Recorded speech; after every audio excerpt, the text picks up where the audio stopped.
What you'll need is 4½ cups of flour, 1 teaspoon of baking powder, a ½ teaspoon of salt, 2 sticks of butter, and 1/4 cup of shortening.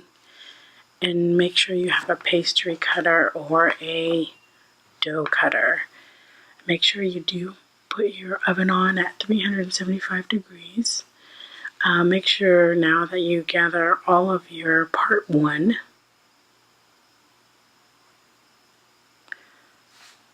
So you have your flour in the largest bowl, and you're going to add your 1 teaspoon of baking powder, ½ teaspoon of salt. Mix that around. Then you're going to add the 2 sticks of butter. And you can add your shortening here as well.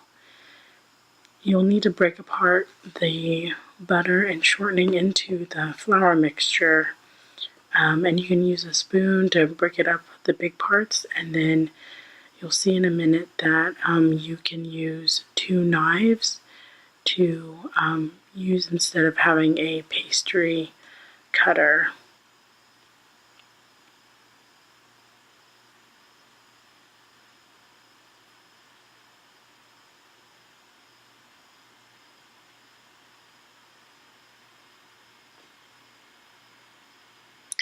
And here you can see closer up how it's supposed to look.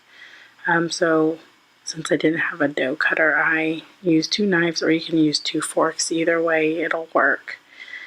And then once you're done with that, you will want to set it aside. And then part 2, you're going to gather your 2 eggs and 1½ cups of sugar in a medium-sized bowl. So you're going to take your 2 eggs and you're going to beat it. And then you're going to add your 1½ cups of sugar to that. And then you're going to go ahead and set that aside and gather up your part 3 of the ingredients. And you can put that in a small bowl. So go ahead and set aside part 2. Now part 3, you're going to gather together your 4 tablespoons of milk, 1 teaspoon of vanilla, and 1 teaspoon of baking soda.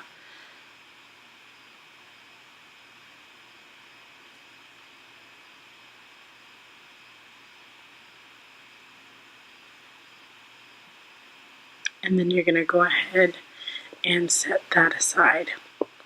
And you should have all 3 bowls in front of you. So you'll add part 2 to part 1 and then part 3 to part 1. So you'll see that I'm adding everything into the largest bowl that had the flour mixture. So you're going to mix the egg sugar part and then add in your vanilla and milk along with it. And what you don't see is that I'll cut and I'll put the dough together with my hands. So depending on if you're really good with the spoon or your hands, you can choose either way. And then you're going to get your dough and you're going to roll it out on a surface, and I suggest using sugar instead of flour. That way the sugar cookies are extra sweet. If not, just add a little bit of sugar, but it really helps with making sure the dough doesn't stick to the rolling pin. And make sure you roll it out to about 1/2 inch thick, because if it's too thin, the cookies will just be a little more on the hard side unless you like it that way. And it's okay if you make a mistake, because you can just go over with the rolling pin again. And you're going to use your cookie cutters to cut your cookies out.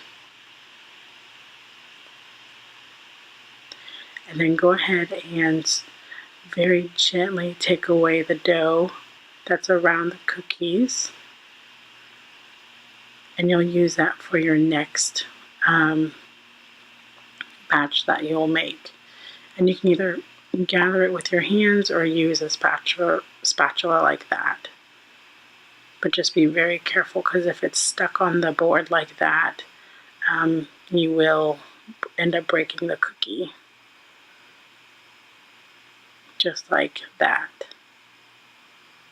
But it's okay, You can just kind of put the head back on to the cookie gently, and when it bakes, you won't ever tell that it was ever broken.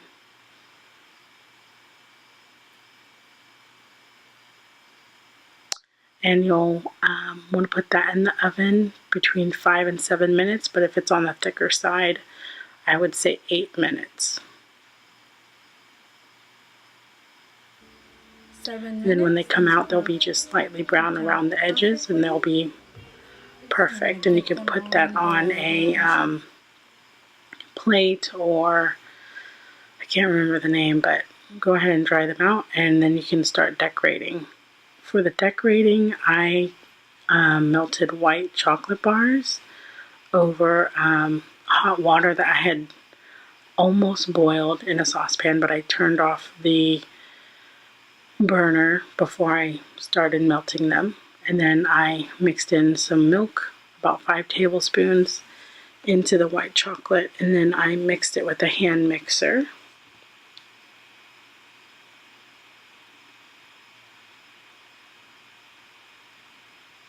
And then you can go ahead and take candy cane and chop it all up, and then you can start decorating. And it's pretty thin, and then you can just add the chopped candy cane, and then you're all done.